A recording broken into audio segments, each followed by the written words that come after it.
The first day shooting, the script had words and a lot of technical jargon, and I had to say binary load, programming binary load lifters, and I still can't say it.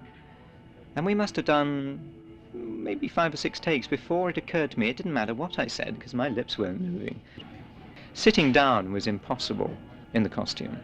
It just wasn't made for bending, so anytime you see me sitting down, either you don't see below the waist, or I sat down without the costume and they would come with bits and pieces and tape and sticky and everything and build up a kind of mock-up version, which if you half closed your eyes in the studio, it would look all right. And it looks all right on film, I think.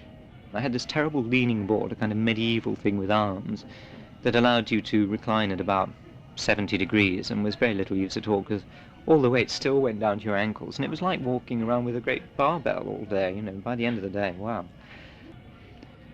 Walking in sand, if you look carefully when I'm walking past the big bones in the desert, you know what I mean?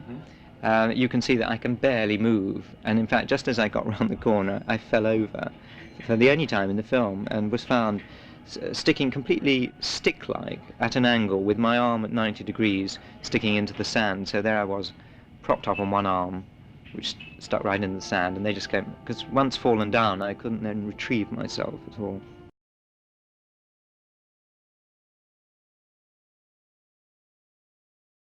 For 1,000 generations, the Jedi Knights were the guardians of peace and justice in the Old Republic.